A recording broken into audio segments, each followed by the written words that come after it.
నగరంలోని చిన్న బజార్ సమీపంలో కాజా సయ్యద్ షా దర్గా నందు ఈరోజు సాయంత్రం ఆంధ్రప్రదేశ్ సయ్యద్ హక్కుల ఐక్యవేదిక కమిటీ సభ్యుల ఆధ్వర్యంలో సాదత్ మషాయిక్ వెల్ఫేర్ అసోసియేషన్ సభ్యులు సయ్యద్ సమీ హుసేని గారికి డాక్టరేట్ పురస్కారం అందుకున్న శుభతరుణంలో సన్మానిస్తూ ఘనంగా నిర్వహించారు. ఈ కార్యక్రమంలో బాబా సాహెబ్, హుసేని సాహెబ్, ఫయాజ్, రజ్వీ సాహెబ్, రఫత్ హుస్సేని సాహెబ్, యూసఫ్ హుసేని సాహెబ్, సత్తార్ సాహా, సాలార్ హుసేని, రియాజ్ హుసేని, యూసఫ్ హుసేని, బంధుమిత్రులు, శ్రేయోభిలాషులు తదితరులు ఈ కార్యక్రమంలో పాల్గొని విజయవంతంగా నిర్వహించారు.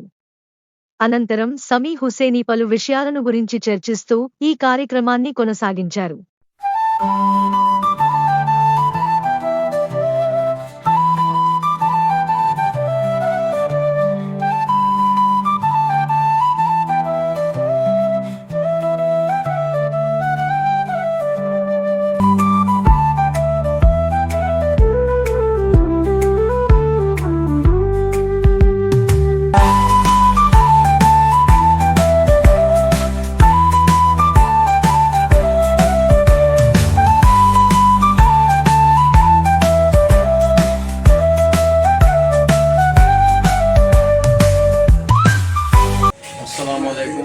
అందరికీ నమస్కారం. నా పేరు కేఎస్ఎస్ బాబా సాహెబ్ బందా నవాజీ. ఈరోజు చాలా సంతోషకరమైనటువంటి దినం మాది. ఇక్కడ మా నెల్లూరు జిల్లాకు సంబంధించినటువంటి సయ్యద్ సమీ హుసేని గారికి డాక్టరేట్తో సన్మానించడం జరిగింది. ఆ యొక్క శుభ సందర్భం మీద మేము నెల్లూరు జిల్లా సాదత్ మషాయిక్ పీఠాధిపతుల సంఘం మరియు ఏపీ స్టేట్ సయ్యదుల హక్కుల ఐక్యవేదిక తరఫున సమీ గారికి మేము సన్మానం చేయడం జరిగింది. సమీ గారు ఎంతో సేవలు చేస్తుంటారు. అందరికీ తెలిసిన విషయమే. అందరి మనిషి, అన్ని మతాలు, మైనార్టీ అన్ని మతాలు కూడా నేను ఉన్నాను అని ముందుకు వచ్చేటువంటి వ్యక్తి. ఆయనకి డాక్టరేట్ ఇవ్వడం చాలా గొప్పమైన విషయం. రెండవది, ఆయన ఎన్నో ఉడుకుదుడుకు నేను ఉన్నానని చెప్పి అందరి కోసంగా, పేదల కోసంగా పనిచేసేటువంటి వ్యక్తి. మా యొక్క పీఠాధిపతుల సంఘం నుంచి ఆయనకి అభినందనలు తెలియజేస్తూ ఈరోజు సన్మాన కార్యక్రమాన్ని ఏర్పాటు చేశాము. ఏపీ స్టేట్ సయ్యదుల హక్కుల ఐక్యవేదిక తరఫున ఇంకా ఎన్నో కార్యక్రమాలు చేయాల్సి ఉంది. సమీ హుసేని గారు ఆయన సయ్యద్ కాబట్టి ఆయన్ని మేము ఈ యొక్క సయ్యద్ హక్కుల తరఫున ఏదైతే మా హక్కుల గురించి పోరాటాలు ఉన్నాయో వాటికి సంబంధించి ఆయన మాట్లాడి సహకరించాలని కోరుతూ సభను ముగిస్తుంది. అస్సలాము అలైకుం రహమతుల్లాహి బర్కాతుహు. అందరికీ నమస్కారం. చాలా సంతోషంగా ఉంది. ఎందుకంటే సాదత్ మషాయిక్ వెల్ఫేర్ కమిటీ వాళ్ళు, అదేవిధంగా ఆంధ్రప్రదేశ్ సయ్యద్ హక్కుల వేదిక తరఫున మన బాబా బందా నవాజీ గారు, సయ్యద్ సాలార్ గారు, అదేవిధంగా మన హుసేని గారు, ఇక్కడ ఉన్న మా సోదరులు, మిత్రులందరూ కూడా ఈరోజు నన్ను సన్మానించడం జీవితంలో ఒక మరపురాని ఘటంగా నేను భావిస్తున్నాను. భగవంతుడు ప్రతి ఒక్కరికి కూడా ఎవరైతే ప్రజా సమస్యల మీద సేవ చేస్తారో, ఎవరైతే ప్రజల కష్టాల్లో తమ కష్టంగా భావించి ముందుకు వచ్చి వాళ్ళని ఆదుకుంటారో అటువంటి వ్యక్తులకు అందరూ కూడా ఆ భగవంతుడు, ఆ సర్వేశ్వరుడు మంచి గౌరవం, ఉన్నతమైన స్థానం కల్పించాలని కూడా నేను అల్లా దగ్గర దువా చేసుకుంటున్నాను. ఈరోజు ఏదైతే కరోనా కష్టకాలంలో, అదేవిధంగా కరోనా లేనప్పుడు కూడా ప్రజలు ఇబ్బంది పడుతుంటే మనమందరం కూడా చేస్తున్న సేవకు ప్రతిఫలంగా అమెరికన్ యూనివర్సిటీ వాళ్ళు నాకు కమ్యూనల్ హార్మనీ, అదేవిధంగా ఏదైతే సోషల్ మనం వర్క్ చేస్తున్నామో దాని మీద అధ్యయనం చేసి నాకు గౌరవ డాక్టరేట్ ఇవ్వడం జరిగింది. ఆ గౌరవ డాక్టరేట్ అనేది ఇంకా నాలో బాధ్యతలు ఇంకా పెంచింది. మేము ఒకటే అనుకుంటున్నాం, ఏదైతే ఈ సయ్యద్ హక్కుల కమిటీ ఉందో వాళ్ళ తరఫున మేమందరం కూడా రాబోయే రోజుల్లో సర్వమత సమానత్వం కోసం, అదేవిధంగా భారతదేశంలో ఉన్న లౌకికవాదాన్ని కాపాడడం కోసం ఒక కార్యాచరణను రూపొందించాలని చెప్పి అనుకుంటున్నాం. ఎందుకంటే ఈ భారతదేశం ఎవ్వరు కూడా ఏదో గిఫ్ట్లో తీసుకొని వచ్చింది కాదు. ఈ భారతదేశ స్వాతంత్రం సాధించుకోవడానికి అఖండ భారతదేశంలో ఉన్న అందరూ కూడా కలిసి పోరాటాలు చేసుకొని భారతదేశానికి స్వాతంత్రం తీసుకొని వచ్చినారు. భారతదేశానికి స్వాతంత్రం వచ్చిన తర్వాత ఆ రోజు రాజకీయ కుర్చీ కోసం జరిగిన పోరాటంలో అఖండ భారతదేశాన్ని ముక్కలు చెక్కలు చేసేసి వెళ్ళిపోయినారు బ్రిటిష్ వాళ్ళు. ఆ రోజు స్వాతంత్రం రాక ముందు దాకా 1947 ఆగస్ట్ 14వ తేదీ దాకా మన భారతదేశం అఖండ భారతదేశం లాగుండింది. ఆగస్టు 15వ తేదీ ఏం చేశారంటే ఇండియా పాకిస్తాన్ రెండు ముక్కలు చేసేశారు.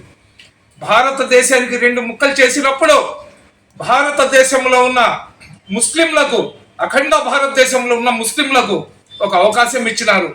ఎవరైతే మతోన్మాద పాకిస్తాన్, ఏదైతే ఇస్లామిక్ పాకిస్తాన్ అని పిలువబడుతుందో అక్కడికి వెళ్ళాలనుకున్న ముస్లింలు వెళ్ళిపోవచ్చు, లేదా సెక్యులర్ దేశమైన భారతదేశంలో ఉండాలనుకున్న ముస్లింలు ఇక్కడ ఉండిపోవచ్చు అని చెప్పి మా పూర్వీకుల దగ్గర రెండు ఆప్షన్లు ఉన్నాయి. ఆ రెండు ఆప్షన్లు ఉన్నప్పుడు మా పూర్వీకులు ఒకే ఒక మాట చెప్పారు, ఈ తల్లి వడిలో పుట్టినాము, ఈ తల్లి చచ్చిపోయిన తర్వాత ఇదే మట్టిలో మేము కలిసిపోతున్నాం. దాన్ని బలపరుస్తూ 1991లో మళ్ళీ భారతదేశంలో ఉన్న పార్లమెంట్ ఉభయ సభల్లో ఏదైతే 1947 యాక్ట్ ఏదైతే ఉందో దాన్ని యథాస్థితిలో కొనసాగించాలా, ఎవరు కూడా ఎవరి మత సంస్థల మీద వాళ్ళు ఈ విధంగా తీర్మానాలు చేసుకొని అది మాది ఇది మీద అనే భావన భేదాభిప్రాయాలు తీసుకొని రాకూడదని చెప్పి మళ్ళీ 1991లో చేసినారు. అయితే ప్రశాంతంగా జీవిస్తున్న ఈ భారతదేశంలో, ప్రశాంతంగా అన్న తమ్ముల్లాగా కలిసిమెలిసి ఉన్న ఈ భారతదేశంలో ఈ మతోన్మాదాన్ని రెచ్చగొట్టే కొంతమంది అనవసరంగా అన్యాయంగా దేశం ఏ విధంగా అభివృద్ధి చేయాలా, దేశాన్ని ఏ విధంగా సస్యశ్యామలం చేయాలా, ఇక్కడ ఉన్న యువతరానికి ఉపాధి ఎలాగ కలిగించాలా, దేశంలో వనరులను ఎలాగ తీసుకొని రావాలా, ఇక్కడ ఉన్న ఖనిజ సంపదని ఏం చెయ్యాలా, ఈ దేశానికి ప్రపంచంలో అగ్రస్థానంలో ఏ విధంగా నిలబెట్టాలా, 2-3 కోట్ల మంది నిరుద్యోగులు ఉన్నారు, వాళ్ళకు ఉద్యోగాలు ఏ విధంగా ఇవ్వాలనేసి వదిలేసి ఈరోజు మళ్ళీ మసీదులు, దేవుళ్ళు, దేవస్థానాలు, చర్చిలు అని చెప్పి గొడవలు స్టార్ట్ చేసినారు. నేను ఒకటే అడుగుతున్నా, ఎవరైతే ఈ మతోన్మాదులు ఉన్నారో వీళ్ళని ఒకటే అడుగుతున్నా, మీకన్నా ముందర హిందువులు ఉన్నారు కదా, మీ పూర్వీకులు కూడా హిందువులే కదా, మా పూర్వీకులు కూడా ముస్లింలే కదా, వాళ్ళు ఆ రోజు ఎందుకు గొడవలు వేసుకోలేదు? నిజంగా ఆ దేవస్థానం ఏదైతే మీరు వచ్చి మసీదు దేవస్థానం ఉంది లేదా దర్గాలో దేవస్థానం ఉంది అని మీరు చెప్తున్నారు, మీకన్నా మంచి మేధావులు, మీకన్నా దేవుడి ధ్యాసలో సర్వస్వాన్ని కోల్పోయి సర్వస్వాన్ని అక్కడ తీసుకొని పోయి తార్పణం చేసిన తార్పణ పురుషులు, తార్పణ ఉత్తములు, అక్కడ వాళ్ళు దేవుడి మహిమలతో, దేవుడి లీలలతో, దేవుడి కోసమే సర్వస్వాన్ని త్యాగించిన ఎంతో మంది సాధులు, సంతులు పుట్టిన ఈ భారతదేశంలో ఒకటి. రెండోది ఏంటంటే ఈ దేశంలో ఉన్న నిరుద్యోగ సమస్యలను, ఇతర సమస్యలను, పెరుగుతున్న రేట్లను, పెరుగుతున్న ఏదైతే ఈ నిత్యావసర వస్తువుల రేట్లను ప్రజలు దృష్టి మళ్లించకుండా మతోన్మాదం పేరు మీద ముక్కలు చెక్కలు చేసి మతోన్మాదం పేరు మీద వాటన్నిటిని తప్పిపుచ్చే ప్రయత్నం ఏదైతే చేస్తున్నారో దాన్ని తిప్పి కొట్టాల్సిన బాధ్యత అందరి మీద ఉంది. ఏదైతే సంబాల్ అని చెప్పి ఒక మన ఉత్తరప్రదేశ్లోని ఒక ఏరియాలో ఆ మసీద్లో ఏదో ఒక లింగం ఉందని చెప్పి అక్కడ జరిగిన గొడవల్లో అన్యాయంగా 5 మంది ముస్లిం యువకులు ప్రాణాలు పోగొట్టుకున్నారు. నేను ఒకటే చెప్తున్నా, అక్కడ కూడా మీరు దేవుణ్ణే కదా ఆరాధించేది, మసీద్లో కూడా దేవుణ్ణి ఆరాధిస్తున్నాం. అదేవిధంగా అజ్మీర్ దర్గా గురించి, అజ్మీర్ దర్గా అంటే తెలియని వాళ్ళు ఎవరు లేరు. 800 సంవత్సరాల నుంచి అజ్మీర్ దర్గా ఉంది. ఆ రోజు అజ్మీర్ దర్గా ఎవరైతే ఖాజా గరీబున్ నవాజ్ అతాయ రసూల్ హిందల్ వలి భారతదేశానికి వచ్చినప్పుడు పృథ్వీరాజ్ చౌహాన్ గారు అక్కడ రాజులాగా ఉండారు. పృథ్వీరాజ్ చౌహాన్ గారు వాళ్ళ కుటుంబంతో సతీ సమేతంగా ఖాజా గరీబ్ నవాజ్ దగ్గరికి వచ్చి మేము ఇస్లాం ధర్మంలో వస్తాం, మీరు నాకు ఇస్లాం ధర్మంలో స్వీకరించిందంటే ఆ రోజు ఖాజా గరీబ్ నవాజ్ చెప్పిన మాటకు ఎవరైతే ఈ మతోన్మాదులు ఉన్నారో వాళ్ళందరూ కూడా చెవులు విప్పి వినాలా. మతోన్మాదుల మాటలు వెళ్లకుండా సర్వమత సమానత్వం కోసం పాటుపడాలని ఇటువంటి మెసేజ్లు తీసుకొని చరిత్రను తెలియజేస్తూ ఒక బ్రోచర్ తయారు చేసుకొని తొందరలో మేమందరం కూడా కార్యక్రమం చేయాలనుకుంటున్నాం. ఆ కార్యక్రమం విజయవంతం కావాలని మీరందరూ కూడా దువా చేయండి. మీకు గాని ఈ వీడియో నచ్చితే లైక్ చేయండి, షేర్ చేయండి, సబ్స్క్రైబ్ చేయండి. మరిన్ని వీడియోల కోసం గంట సింబల్ని ట్యాప్ చేయండి.